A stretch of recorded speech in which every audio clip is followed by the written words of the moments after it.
എന്താണ് ചേച്ചി യഥാർത്ഥത്തിലുണ്ടായത്? ഇന്നലത്തെ സംഭവമാണ് ഞാൻ പറയുന്നത്. എന്റെ ഭർത്താവ്, ഞാൻ വീട്ടിലുണ്ടായിരുന്നില്ല. എന്റെ ഭർത്താവ് ഇങ്ങനെ ഒരു ആണും പെണ്ണും ആ പീഡിയന്റെ ബാക്കിലിരുന്ന് ഇങ്ങനെ വേണ്ടാത്തൊരു പ്രക്രിയ കളിക്കുന്നത് കണ്ടപ്പോൾ മോനെ അപ്പുറത്ത് ദൂരെ പോയി മാറി നിന്നോന്ന് അവർക്ക് സഹിക്കാൻ പറ്റാത്തതുകൊണ്ട് പറഞ്ഞതാ. പക്ഷെ അതിന് അവൻ പറയാത്ത തെറിയൊന്നുമില്ല. മൂപ്പരാണെങ്കിൽ അങ്ങനെ കേട്ടൊരു തയക്കവും ഇല്ലാത്ത ആളെ. പക്ഷെ വേഗം എന്റെ വീട്ടിലേക്ക് വന്നിട്ട് ചോദിച്ച് മാലിന്യുണ്ട് എവിടെ നിന്ന്? അപ്പൊ ഇല്ല, വന്നിട്ടില്ല എന്ന് പറഞ്ഞ്. അത് കഴിഞ്ഞിട്ട് മൂപ്പരിക്കാണെങ്കിൽ ഫോട്ടോ എടുത്ത്, ഈ കുട്ടികൾ ഫോട്ടോ എടുത്തിട്ട് പറഞ്ഞ് നിങ്ങളെ ഞാൻ കുടുക്കി തരാന്ന് പറഞ്ഞിട്ട് ഫോട്ടോ എടുത്തിട്ട് അപ്പൊ മൂപ്പരിക്ക് ആകെ ബേജാറായി. വീടിന്റെ അടുത്ത് ഇവിടെ വന്നു വിവരം പറഞ്ഞപ്പോ അവര് പോയി നോക്കി. അതിന്റെ ശേഷമാണ് ഞാൻ വന്നത്. അപ്പൊ ഞാൻ വന്നവൻ പറഞ്ഞു ഇത് കുറെ കാലമായി ഞങ്ങൾ സഹിക്കുന്നത്, ഇനി സഹിക്കാൻ പറ്റൂല. ഒരു കാരണം വെച്ചിട്ടും ഇത് കുറെ ഒരു 2 വർഷത്തിലപ്പുറത്തായി ഇത് അനുഭവിക്കുന്നത്, ഇനി ഇത് പറ്റൂല എന്ന് പറഞ്ഞിട്ട് ഇന്ന് ചൂലെടുത്തിറങ്ങി. പക്ഷെ ചൂലെടുത്തിറങ്ങിയത് അവരടിക്കാനോ അവരോടൊന്നും പറയാ ഇത് അവര് ചെയ്യുന്ന പ്രക്രിയ ചെയ്യണ്ടെന്ന് പറയാനാ. ചൂലെടുത്ത് ഞങ്ങൾ കുറച്ച് സ്ത്രീകള്, ഈ നിൽക്കുന്നവരെല്ലാം ആയിട്ട് ചൂലെടുത്ത. പക്ഷെ അത് അവരടിക്കാനോ അവർക്ക് തെറ്റു പറയാനോ അല്ല. മോനെ ഇങ്ങനെ നിങ്ങൾ ഇരുന്നിട്ട് നിങ്ങൾ പോയിക്കോ, നിങ്ങൾ സംസാരിച്ചോ, എന്ത് ചെയ്തു. പക്ഷെ ഇങ്ങനത്തെ വേണ്ടാത്ത പ്രവൃത്തി ഇവിടെ നടക്കൂല. കാരണം ഇത് കണ്ടു മടുത്ത്. സ്വാഭാവികമായിട്ടും ഇങ്ങനെ ഈ രീതിയിലുള്ള കുട്ടികൾ ഇങ്ങനെ എന്ത് കണ്ടാലും നമുക്ക് നേരിട്ട് ഇടപെടാൻ ഉള്ളൊരു അവകാശമില്ലല്ലോ. ശരിക്കും പറഞ്ഞാൽ പോലീസിന് ഇടപെടുത്തുകളോ ആ രീതിയിലുള്ള എന്തെങ്കിലും ആക്ഷൻ എടുക്കലല്ലേ ശരി? ശരിക്കും പറഞ്ഞാല് ശരിക്കും പോലീസിന് നേരെ ഇപ്പൊ ഒന്നും തീരുമാനം ഇല്ല. അതുകൊണ്ടാണ് ഇപ്പൊ ഞങ്ങൾ പെണ്ണുങ്ങൾ ഇപ്പൊ ഇറങ്ങേണ്ടി വന്നത്. ആണുങ്ങൾക്കൊന്നും ഇപ്പൊ ഇറങ്ങാൻ പറ്റൂല. ഇറങ്ങിയതാണെങ്കിൽ അവരെ പേര് കേസ്, പിന്നെ അവരെന്താക്കും?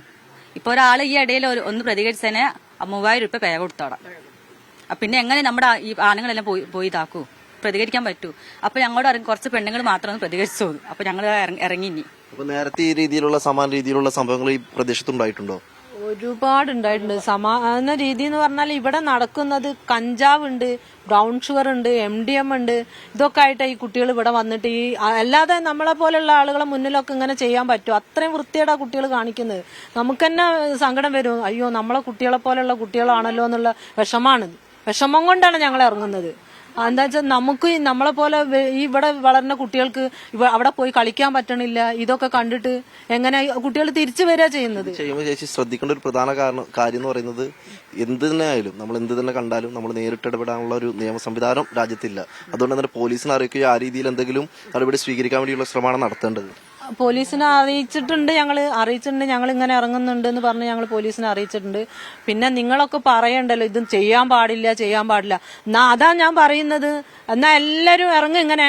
എന്നാ നമുക്ക് എല്ലാവർക്കും നമ്മൾ മറ്റേ വിദേശ രാജ്യത്തൊക്കെ ഉള്ള പോലെ ആവാം. എല്ലാരും അങ്ങനെ ആവട്ടെ. എന്നാ അങ്ങനെയല്ല എന്താ ഞാൻ പറയാ, നമുക്ക് സഹിക്കാൻ പറ്റില്ല. ഞങ്ങൾ ഈ തീരദേശത്തുള്ളവര് ആകെ ഞങ്ങളൊക്കെ ഓരോ സെന്റ് 2 സെന്റ് വീട്ടിൽ താമസിക്കണവരാ. മുറ്റൊന്നും ഇല്ല. ഞങ്ങളെ കുട്ടികളൊക്കെ അവിടെ പോയാണ് കളിക്കുന്നത്. ഞങ്ങളായാലും ഫാമിലി ആയിട്ട് ഇറങ്ങി വൈകുന്നേരം ആയാലും അല്ലെങ്കിൽ രാവിലെ കുറച്ചു നേരം കാറ്റ് കൊള്ളാൻ ഇരിക്കുന്ന സ്ഥലത്ത് വന്നിട്ടാണ് ഈ രീതിയിലുള്ള പെരുമാറ്റം നടക്കുന്നത്.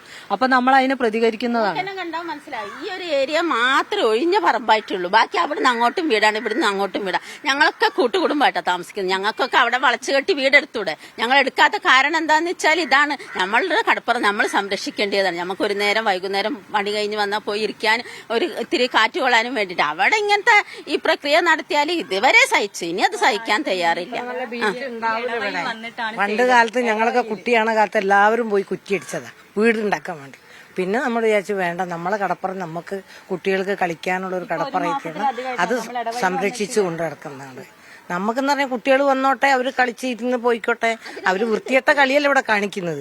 നമ്മളെ മക്കളെ ചെറുപ്പക്കാരും മക്കളെല്ലാം കളിക്കുന്ന സ്ഥലമല്ലേ, ബോൾ കളിക്കുന്ന സ്ഥലമാണ് മക്കള്. അവരും ഇതല്ലേ കാണുന്നത്. അപ്പൊ അതിന് പ്രതികരിക്കാൻ ഞങ്ങൾ കുറച്ച് വൈകിപ്പോയി. ഞങ്ങൾ കുറച്ച് മുമ്പ് 11 മണിക്ക് കടപ്പുറത്ത് ഇറങ്ങിയവരാ. ഞാനും മാലിനി, എന്റെ വേറെ ജ്യോതിയൊക്കെ ഇറങ്ങിപ്പോ പൊള്ളുന്ന വെയിലത്ത്. ഈ പൊള്ളുന്ന വെയിലത്തും കുടം ഇങ്ങനെ പിടിച്ചാൽ കടലിന് ക്യാമറ ഇല്ലല്ലോ ഇവരെ ഫോട്ടോ എടുക്കാൻ.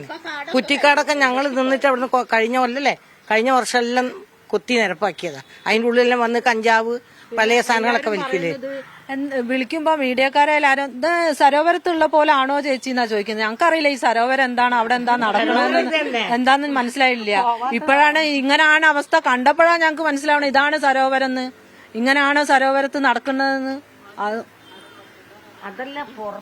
അപ്പോ ചേച്ചി പുറത്തുള്ള ആളുകൾ ചോദിക്കുന്നുണ്ട്, അല്ല ചേച്ചി നിങ്ങളൊന്നും കാണുന്നില്ല നിങ്ങളെ ബീച്ചിൽ.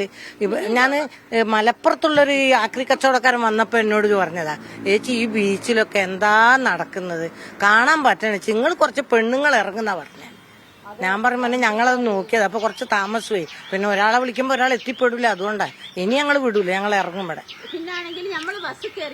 ഇതാണ് നാട്ടുകാർ പറയുന്നത്. ഏതായാലും 2 കമിതാക്കൾ ബീച്ചിലെത്തിയ 2 കമിതാക്കൾ ഇരിക്കുന്ന സ്ഥലത്തേക്ക് ഇവർ പോകുകയായിരുന്നു എന്നാണ് നാട്ടുകാർ പറയുന്നത്. ഈ രീതിയിലുള്ള സംഭവങ്ങൾ ഉണ്ടാകുന്നുവെന്ന് എന്ത് തന്നെയായാലും ഈ രീതിയിൽ നാട്ടുകാർ ഇടപെടുകയും അല്ലെങ്കിൽ ഇവർക്കെതിരെ അല്ലെങ്കിൽ ആ ഒരു പ്രതികരണം ഉണ്ടാകുന്നത് ശരിയല്ല എന്ന് തന്നെയാണ് പറയാനുള്ളത്. ഏതായാലും നാട്ടുകാർ ഈ ബീച്ചിലെത്തിയ കമിതാക്കളുമായി ചെറിയ തർക്കങ്ങളും പ്രശ്നങ്ങളും ഉണ്ടായി എന്ന് തന്നെയാണ് നമുക്ക് വ്യക്തമാകുന്നത്.